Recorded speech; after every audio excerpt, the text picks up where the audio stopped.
నమస్కారాలు. గృహ నిర్మాణ శాఖ ఆధ్వర్యంలో ఈనాడు మోడల్ హౌస్ మనం నిర్మాణం చేసుకోవడానికి ఈ కార్యక్రమం ఏర్పాటు చేసుకోవడం జరిగింది. గృహ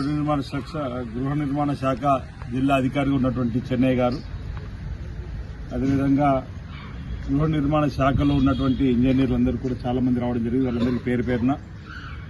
వేములవాడ మండల స్పెషల్ ఆఫీసర్ గారు, అదేవిధంగా అర్బన్ ఎండిఓ గారు, రూరల్ ఎండిఓ గారు, మున్సిపల్ కమిషనర్ గారు, ఎంఆర్ఓ గారు, మున్సిపల్ కమిషనర్ గారు, వైస్ చైర్మన్ గారు, ఇంకా చాలా మంది market committee chairman, vice chairman, సభ్యులు, వివిధ పట్టణ, రూరల్, అర్బన్ నుంచి వచ్చినటువంటి ప్రముఖులు, అధికారులు, పాత్రికేయ మిత్రులందరూ కూడా నా హృదయపూర్వక నమస్కారం ఈ సందర్భంగా తెలియజేస్తూ, గత 11 సంవత్సరాలుగా కళ్ళు కాయలు కాస్తూ ఎదురు చూస్తున్నటువంటి పేదలకు ఎప్పుడెప్పుడు ఇందిరమ్మ ఇల్లు మాకు వస్తాయని చెప్పని చూస్తున్న వాళ్ళందరికీ ఓ తీపి కబురు. ఈ సంవత్సరం 26 జనవరికి మనం భారత రాజ్యాంగాన్ని డాక్టర్ బిఆర్ అంబేద్కర్ గారి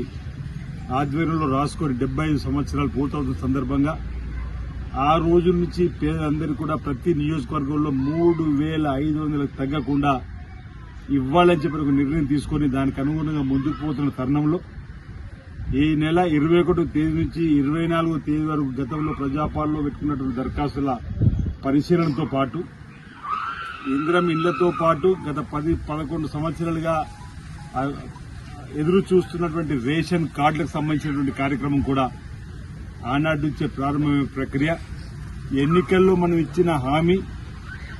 భూమి లేని నిరుపేదలకు ఏటా 12,000 ఇచ్చేటువంటి జాతీయ ఉపాధి హామీ పథకంలో 20 రోజులు కనీసం పనిచేసి హాజరు ఉంటే వారికి ఏటా 12,000 ఇచ్చేటువంటి స్కీమ్,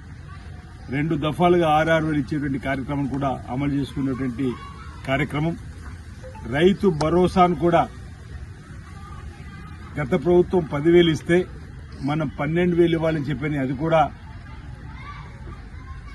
ఈ 26వ తేదీ నుంచి జరుపుకోవాలని చెప్పని ఒక నిర్ణయం. 4 ప్రధాన హామీలు అమలుకు సంబంధించినటువంటి అంశంలో ముందుకు పోతున్నటువంటి తరుణం. అందులో ఈ ప్రాంతంలో ఏదైతే మనం ఈ నియోజకవర్గంలో 3,500 ఇండ్లు పేదల కోసం అన్ని నియోజకవర్గాల్లాగానే మనకు వస్తూ ఇంతకంటే ముందే ప్రత్యేక కోటా కింద ముంపు గ్రామాలకు సంబంధించి 4,696 ఇండ్లు కూడా మంజూరు కాబట్టి 234 కోట్లతో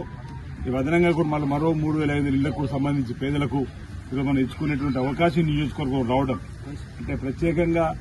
ఈ ప్రాంతంలో ఉన్నటువంటి ప్రత్యేక పరిస్థితిని బట్టి మనకు ఇందిరమ్మ ఇళ్లకు సంబంధించిన నిధులు ఎక్కువగా రావడం జరిగింది. ఏదైతే ముంపు గ్రామాలకు సంబంధించినటువంటి వారి వివరాలను కూడా వారు ప్రజాపాలన ఇవ్వడమే కాకుండా ఇటీవల కూడా నిధులు మంజూరైన తర్వాత వారి గ్రామాల వారీగా మరి లబ్దిదారుల యొక్క వినతి పత్రాలతో కూడుకున్నటువంటి లిస్టు కూడా మరి ప్రభుత్వానికి పంపడం, ప్రభుత్వం ద్వారా మీ దగ్గర కూడా రావడం జరిగింది. ఇంకా ఎండిఓ దగ్గర రాలేదని మీరు అంటున్నారు కాబట్టి వీలైన తొందరగా ఎండిఓ వరకు ఇచ్చి వారి